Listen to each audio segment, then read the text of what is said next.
Pretty cool looking tree that they chopped all up here. Well, anyways, we were on chapter 11, book of Proverbs. We just went over verse 20 and 21 and 22 briefly.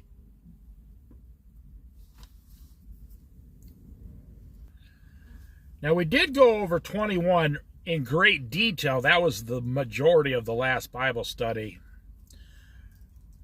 The Lord detests... No. Sorry, I'm on the wrong page. Sorry about that. See, now most people would edit that out so they don't look stupid. No, it just happens. I was on the wrong page. Who cares? You gotta live a real life.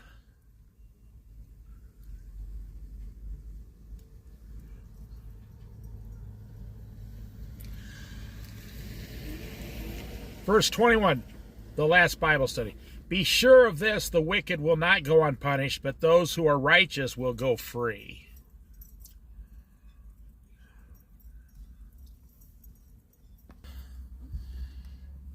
Again, I had to stop this. These people are out here walking their dog, and they had this little cute dog, and the little dog, you know how dogs get really excited when they go to the park? Like their brain's going 1,000 miles an hour.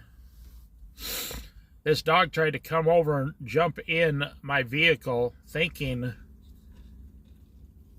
that he was supposed to go home or something. He was so confused, and the owner says, no, kid, come over here. That was funny. The dog looked at me all confused like, I don't know who this guy is.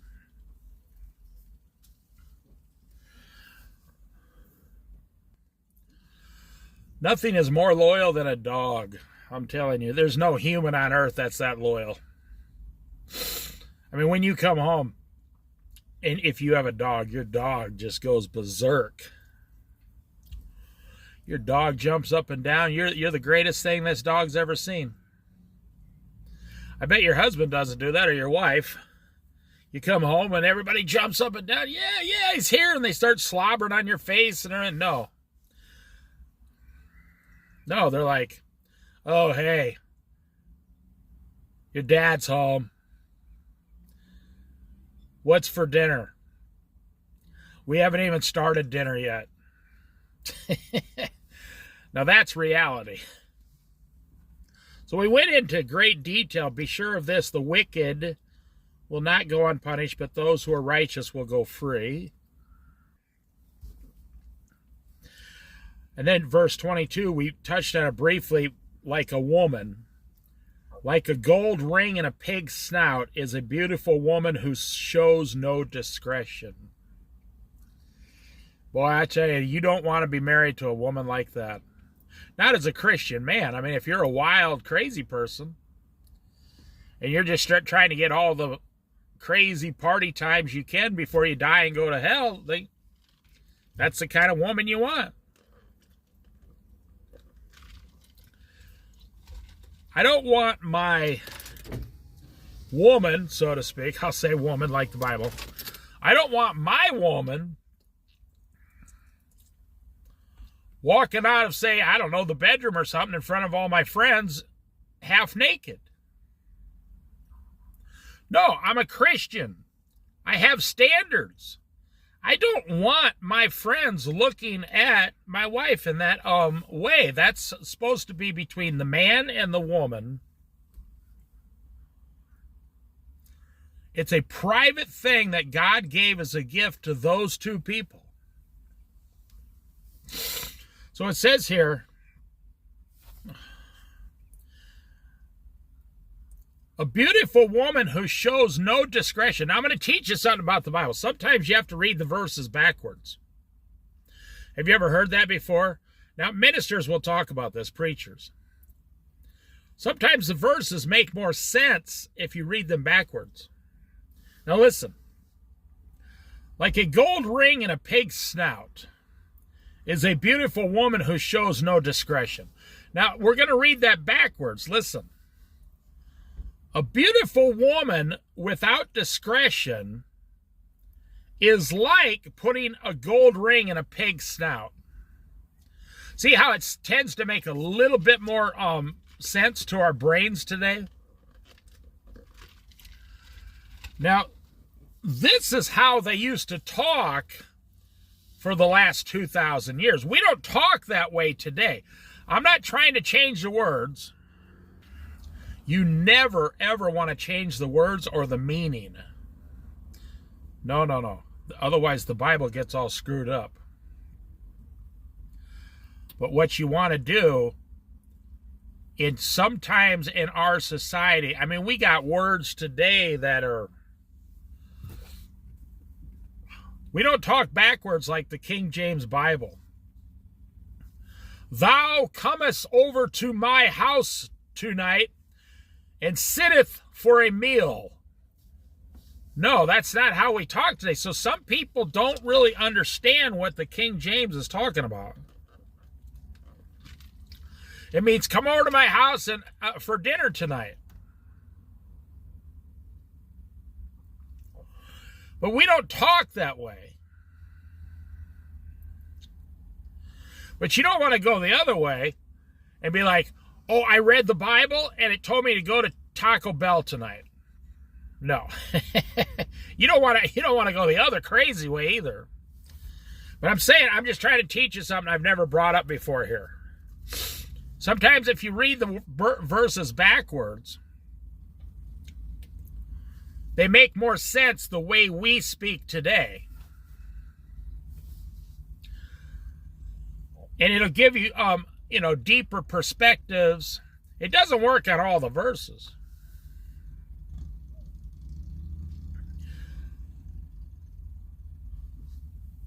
A beautiful woman that shows no discretion is like putting a golden ring in a pig's snout. Would you do that? Would you go down and buy a $2,500 ounce of gold, have it made into a golden ring by a jeweler for $500 more and put it in a pig's nose? You'd be like, no. That pig's not worth $2,500. That's right. See, a woman with no discretion. Now, that may have actually been true like 50 years ago. But in today's society, every single woman in America dresses real bad. They all wear spandex right outside. I mean, do you ever think we'd get to the point in society to where your grandmas, your mothers, and your sisters and your daughters would go to the store in spandex and you can see every single curve on this woman's body? Everybody in town can see it. There was a joke when I was growing up they used to say about women that dress this way. But we said it in a way that was almost a compliment. But today it's not a compliment. It's a lack of Christianity. So I was a little kid, so, I heard this from the adults. That woman's blue jeans are so tight because there was a phase back in like the 60s and 70s where women would try to make their blue jeans as tight as they possibly could. Sometimes they would soak them down in water. I'm not making this up if you've never heard this. It was a trend. They'd soak them in water and put them on wet and let them dry to them so they'd look tighter, so they would look better. More curves. I'll tell you, what people do to impress other people, it's just astonishing. And I've never tried to impress anybody as long as I live. I'm one of the rare people. That's my personality.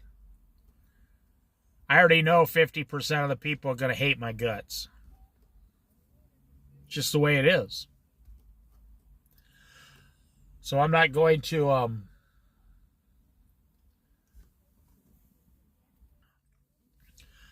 run around my whole life trying to get people who hate me, try to get them to like me.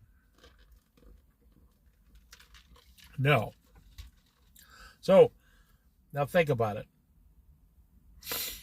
So they would put these jeans on so tight, these women, that the men would say, those blue jeans are so tight, if she had a nickel in her back pocket, I could tell whether it was heads or tails facing out. Now, that's just kind of a silly way to say it, but... And honestly, in today's society, they don't say anything. Now, we're talking about lack of discretion. Do you have any idea how much sex goes on every single day, even in your own neighborhood? Now, I'm only bringing that up. I'm not getting into detail. I mean, because look at it from God's point of view. I mean, God is looking down on the earth. And it's just like, sex is a part of debauchery. I'll put it that way. Look what happened when Moses went up for 40 days on the mountain. The people made a golden calf, number one. Okay, so we just read. A woman with no discretion is like a golden ring in a pig's snout. Well, that's interesting, coincidence, because they made a golden calf and they were all worshiping it. But then they all started to get drunk, and then they all started to have orgies. I know. And it was only like, I don't know, I'm just guessing, like a week after Moses was gone. They said, Moses has left us out here to die. You think those people would be on their knees praying? No, they weren't. It only takes a small group of men, usually back then. It only takes a small group of men to rise up and create like this complete social unrest. I mean, I want you to think about this. I've studied this a lot. One minute, Moses is going up on a mountain to talk to God. The Israelites were brought out of out of Egypt. They crossed there. They saw all these miracles. They saw the plague miracles, the locusts, and the flies, the frogs. Then they saw the miracle of the Red Sea parting. Do you know, what was it? I think it was just 2 years ago, because the Red Sea is drying up and all the waters are drying up in the Mideast. Euphrates River is drying up. A scuba diver found, you can look this up, it was on the news, found a chariot at the bottom of the Red Sea. A large piece of a chariot, and when they pulled it up, it was from the chariots of Pharaoh when Moses was here like 4,000 years ago. That chariot was resting there since the day Moses crossed the Red Sea. And it's proof, you see. It's proof that Pharaoh and his chariots were chasing Moses. But I don't need any proof. I just believe God. I just believe. Some people need proof. I just believe Jesus. It's a gift that he gave me. Just believe. Just whatever he says, I believe it.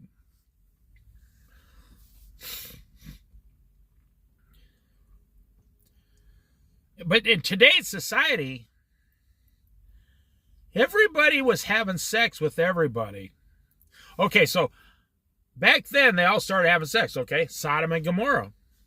What was that whole story about? Debauchery and sex. Just filthy sex with everyone.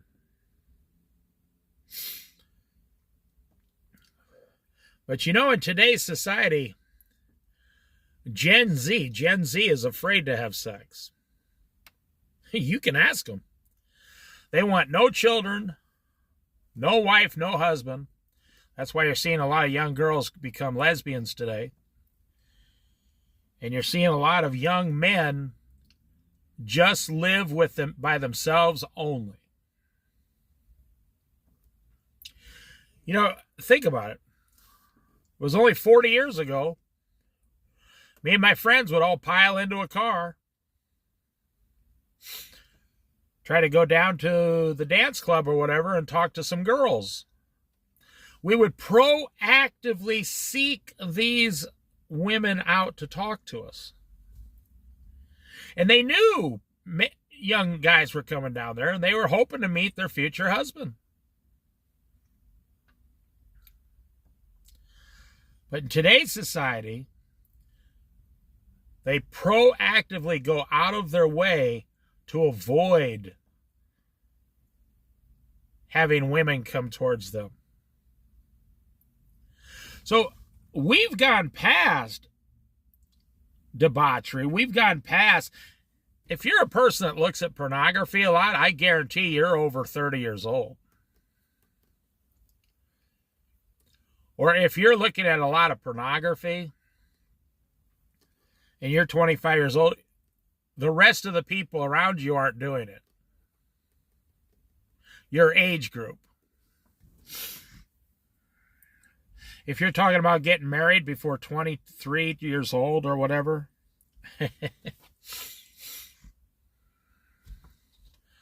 nobody else around you is doing that at that age.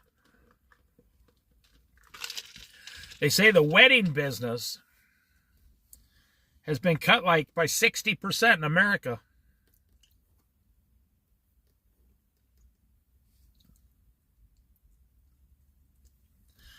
I see these young girls, they got to go out and they basically, now the young girls are like the caveman.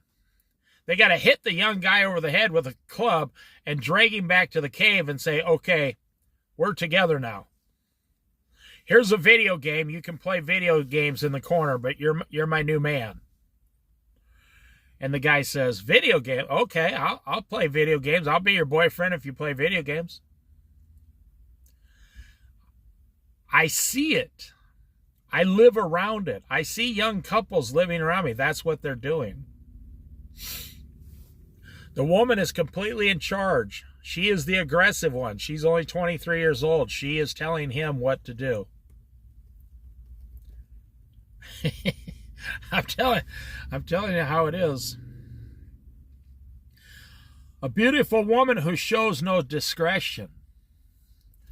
So I said, one of the reasons I started these Bible studies was to compare it to how we're living in today's society. I'm not changing what it says. I'm not changing anything about it. What I'm doing is, and I've said this many, many times if you've been listening, how can the Bible help me in my life today in 2024? That's why we go over it the way we're going over it.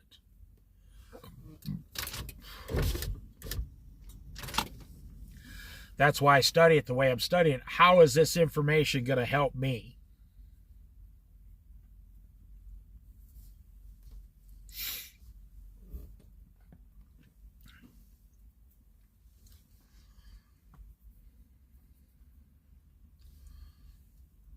Verse 23, the desire of the righteous ends only in good, but the hope of the wicked only in wrath.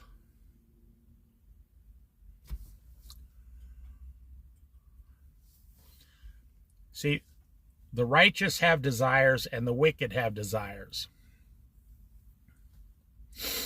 What is the righteous? those who are saved through Jesus Christ. Now, I've talked about this in great detail before. Jesus, I believe at your birth, God had a plan for you. And it's your job to figure out what that plan is. In other words, it's your job. You have to get God to reveal his plan for you. Now, there's a generalized plan for all people. That is the plan of salvation. Okay, but once you are saved, now what? We just all sit around like a bump on a log and, eat cupcakes? No. I like cupcakes as much as the next guy. But if that's all we did, we'd destroy ourselves. Okay, so once you become saved, then what do? You say, Lord, everybody has this desire inside of them. I've never met anybody that doesn't have it.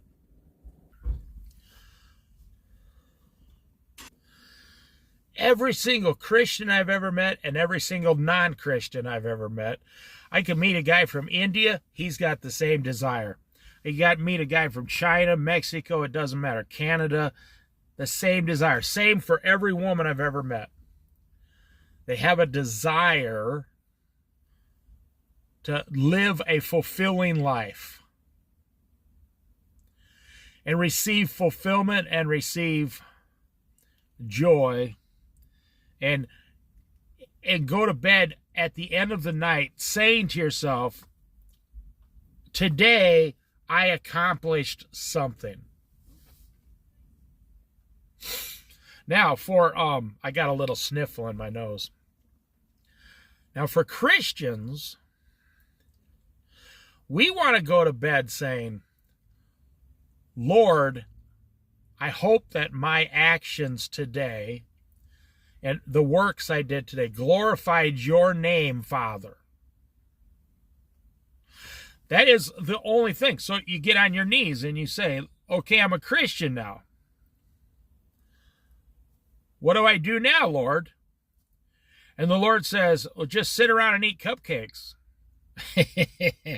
No, he's not going to say that. He might give you cupcakes once in a while, but we're not going to just sit around eating cupcakes. The Lord says, I have mighty plans for you. Now, that's in heaven. The Lord has plans for you in heaven that you can't comprehend yet. You could never comprehend in your current body or mind or heart thinking what's going to, the amazing awesomeness that's going to happen to you in heaven. You can't comprehend it. It's not possible.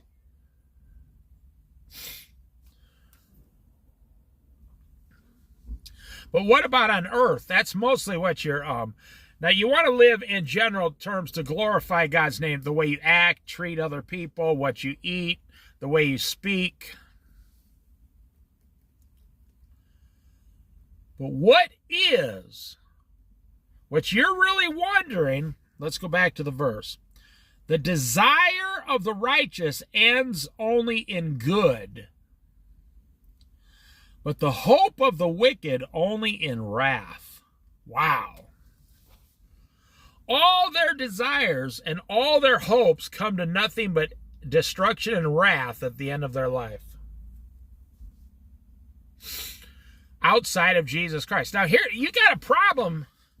You got a problem with Jesus. And I tell non-believers this. I say, you got a Jesus problem. A big one.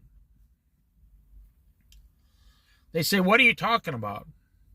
Well, if you don't become a Christian, Jesus, see, the problem with Jesus, it's not a problem for believers. The problem with Jesus Christ is this. The judgment day, when we're all brought... Now, do you ever think what has to happen on Judgment Day? It's the end of the 1,000-year reign. Anybody that has died outside of Christ has already gone to hell, so to speak. I'm just using general terms. And anybody that is with Christ is with him in heaven. So on Judgment Day, all the people have to come out of heaven, and all the people have to be brought up out of hell. It says every person that's ever been born. You will look over on Judgment Day, you will see Hitler, Stalin, you'll see Gandhi, you'll see all these people. You'll see every one of your neighbors you were growing up with. You'll see your 25th great-grandfather, grandparents. You'll see every Native American that ever lived. Any person, even every aborted baby, will be brought up. I am assuming they'll be in an adult body. They'll all be brought before the throne of Jesus Christ, before his glory. Let's put it that way. See, if you're a non-believer, you got a big, huge Jesus Christ problem. It's called Jesus Christ has been seated at the right hand of the Father and given all power and all authority on heaven, on earth, in heaven, on earth, and below the earth. So you got a problem. I tell people, I'm not your problem. Your problem is directly linked to Jesus Christ.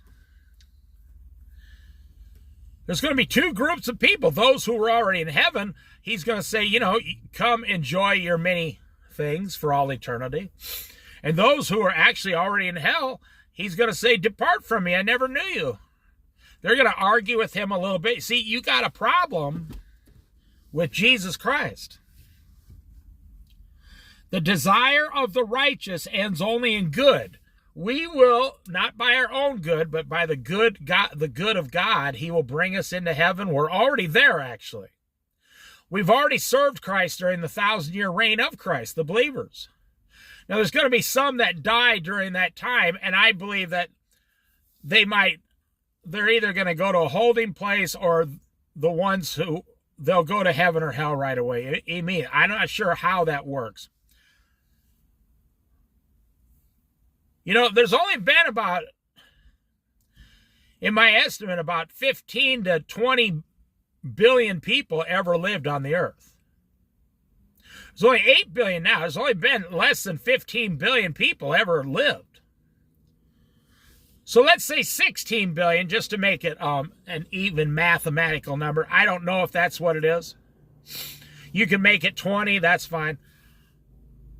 Only 25% of the people on the earth now believe in Jesus. So let's say that's the number throughout the history of the world, 25%.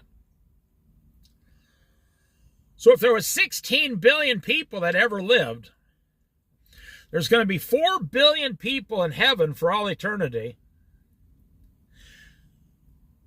and 12 billion in hell for all eternity. So when you read what Jesus told Abraham, I will make your descendants as numerous as the stars in the sky, or as numerous as the sand on the beach. That's because back then, Abraham did not know what the number billion was. I don't even think they knew what million was. Abraham couldn't comprehend what the number billion was. Today, Donald Trump has several $billion. Elon Musk has several $billion. They never had the number billion back then. So to try to explain to Abraham, God explaining to Abraham, I will make your descendants 4 billion people. He would have had no idea what he's talking about. So God pointed up in the sky, the stars he could see. He pointed at the beach, the grains of sand that he could see. Not S-E-A, S-E-E. And that's how Abraham understood what God was saying. Oh, okay. And what did Abraham do immediately? Believed. He instantly believed. So when you read here, the desires of the righteous end only in good, but the hopes of the wicked only in wrath. I told you this is the hardest lesson in the history of the world, in my opinion. Someone who spends their whole life making millions of dollars and giving half of it away to do good works, thinking, well, if there's a God up there, he'll accept me because I've done good works. That's what the Mormons do. The Mormons actually believe you're going to get your own planet. That's why all the planets are in the sky. Even though the Bible clearly says all the stars, the suns, the moon, and the planets will fall out of the sky and cease to exist. They will be no more.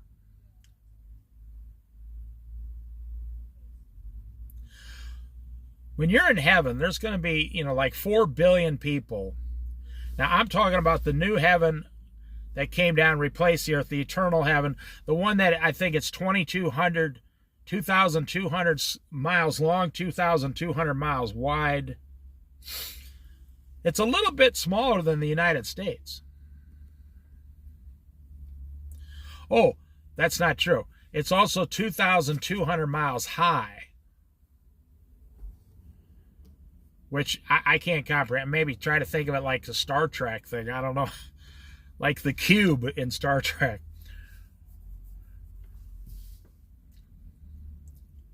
And then you put 4 billion people. Well, if you put 4 billion people in America right now, you'd say, whoa, that'd be really crowded. But not if you go 2,200 miles high also. You say, oh, well, then there'd be plenty of room. So you have to take, I can actually figure this out for you. So I turned off the video and I tried to figure it out on my calculator. 2,200 times 2,200 is about 5 billion square feet or square miles.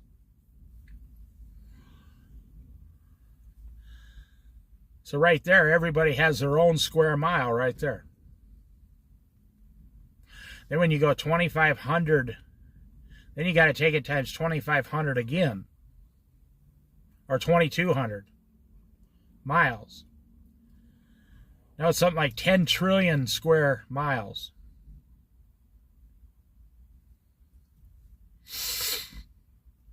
You could figure it out. It might not be trillion. But the point is, if there's 4 billion people in heaven,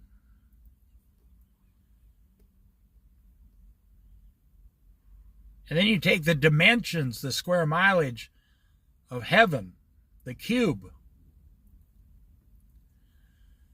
everybody would have like 5 or 10 miles to themselves.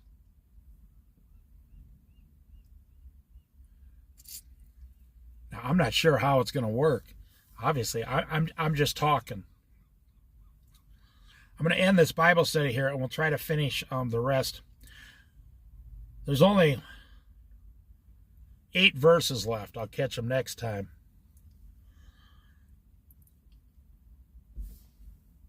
I want to end with this. Nothing's changed since the Garden of Eden. Actually, I'm going to save that for another Bible study. I'll save that for next time also.